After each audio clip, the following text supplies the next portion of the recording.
নমস্কার বন্ধুরা, আশা করি তোমরা সবাই খুব ভালো আছো। আমিও খুব ভালো আছি। সম্পাস লাইফস্টাইলের আর একটা নতুন ভিডিওয় তোমাদের সবাইকে স্বাগত।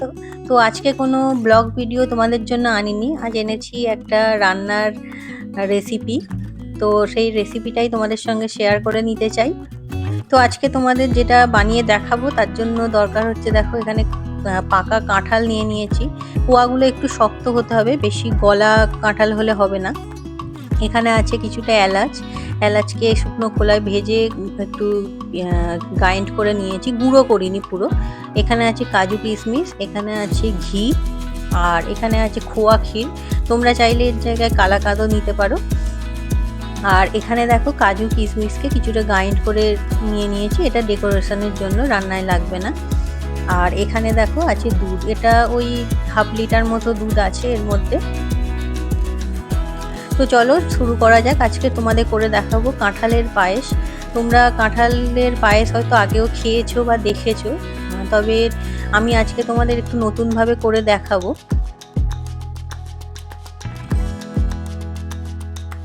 এখানে দেখো কাঁঠালগুলোকে আমি প্রথমেই একটু গ্রেট করে নিচ্ছি। অনেকেই মিক্সিতে পেস্ট বানিয়ে নেয়, কিন্তু পেস্ট বানিয়ে পায়েসটা করলে অনেকটা হালুয়া টাইপের হয়ে যায়। ওর জন্য আমি এখানে গ্রেট করে নিচ্ছি। দেখো সুন্দর একটা দানা পাওয়া যাচ্ছে তার জন্য। তো এগুলো খাওয়ার সময় যখন মুখে পড়বে তখন বেশ ভালো লাগে। তো প্রথমেই দেখো আমি এখানে 5-6 কোয়া কাঁঠাল নিয়েছি। কাঁঠালগুলোকে ভালো করে এখানে গ্রেট করে নিয়েছি দেখো। আর আরও এখানে 2-3টে কাঁঠালের দেখো পিস আছে, এগুলোকে আমি ছুরি দিয়ে ছোট ছোট করে কেটে নেব। ছোট ছোট করে পিস করে নেব, তারপরে এটাকে মিক্সিতে একটু গ্রাইন্ড করে নেব।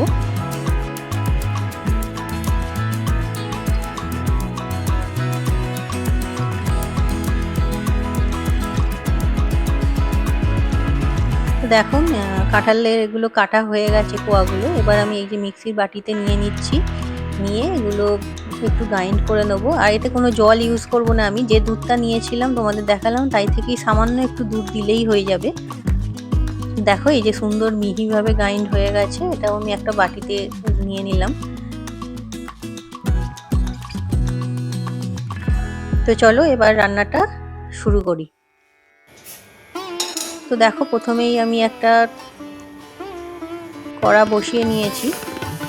তো এখানে দেখো দুধটা প্রথমে দিয়ে দিলাম, দুধটা একটু গরম করে নেবো। এটা আমি আগে থেকেই ফুটিয়ে রেখেছি দুধটা, কিন্তু তাও ঠান্ডা হয়ে গেছে, একটু গরম করে নেব।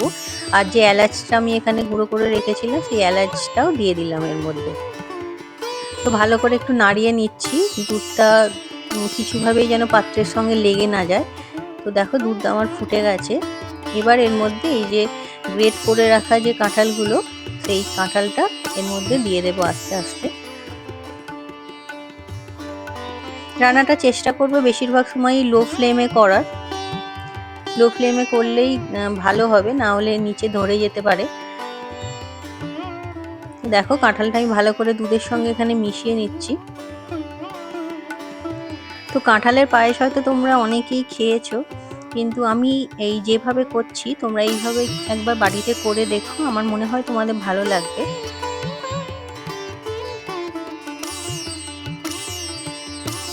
তো দেখো এবার যে কাঁঠালটা আমি মিহি করে বেটে রেখেছিলাম মিক্সিতে, সেই কাঁঠালের পেস্টটাও দিয়ে দিলাম এর মধ্যে।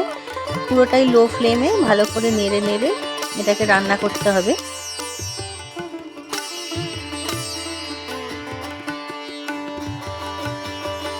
তো দেখো তখন বলতে ভুলে গিয়েছিলাম, এর সঙ্গে অবশ্যই চিনি নিতে হবে, চিনিটা খুব ইম্পর্টেন্ট জিনিস।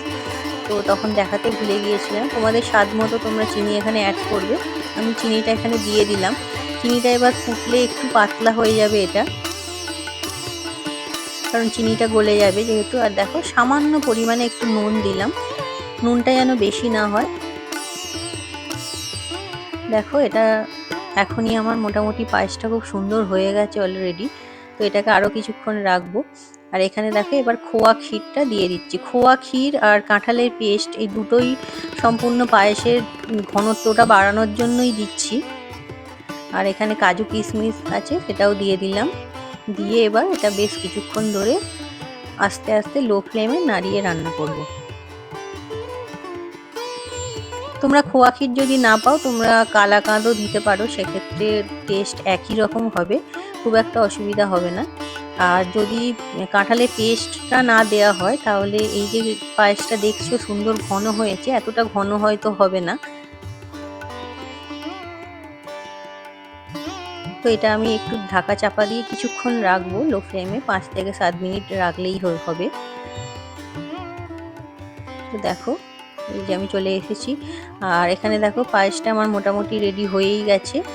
এই যে সুন্দর সব সেদ্ধ হয়ে গেছে, সুন্দর একটা গন্ধও বেরিয়েছে। সেটা তোমরা যখন করে দেখবে তোমরাও বুঝতে পারবে। তো এবার আমি এর মধ্যে একটু দিয়ে দেব ঘি, 1 থেকে 2 টেবিল চামচ ঘি দিলেই হবে। তো ঘিটা দিতেই দেখো কালারটা কিন্তু অনেকটা চেঞ্জ হয়ে গেল, আর গন্ধটাও কিন্তু খুব সুন্দর বেরোচ্ছিল। একটু ফ্লেমটা একটু হাই করে দিলাম, করে দিয়ে তারপর দেখো আমার পায়েস মোটামুটি রেডি। তো এটা চাপা দিয়ে রাখলাম, ফ্রিজে কিছুক্ষণ রেখে দেবো, ঠান্ডা হলে তারপর সার্ভ করব। তো এই যে দেখো আমার পায়েস এখানে সার্ভ করা হয়ে গেছে। তোমরা চাইলে গরম গরমও খেতে পারো, তবে আমার মনে হয় এটা ঠান্ডা করে খেলে বেশি ভালো লাগে। তো দেখো আমি এখানে ঠান্ডা করে উপর দিয়ে খোয়া ক্ষীর আর কাজু কিশমিশের যে গুঁড়োটা করে রেখেছিলাম সেটা ছড়িয়ে দিয়েছি। তো দেখতে খুব সুন্দর লাগছে। তো এই যে আমার কাঁঠালের পায়েস আজ রেডি হয়ে গেছে। আশা করি তোমাদের ভালো লেগেছে। যদি ভালো লেগে থাকে অবশ্যই বন্ধু বান্ধব আত্মীয় স্বজনের মধ্যে শেয়ার করে দিও, আর চ্যানেলটা সাবস্ক্রাইব করে আমার এই ছোট্ট চ্যানেলটার পাশে থেকো। ভালো থেকো, সুস্থ থেকো, টাটা।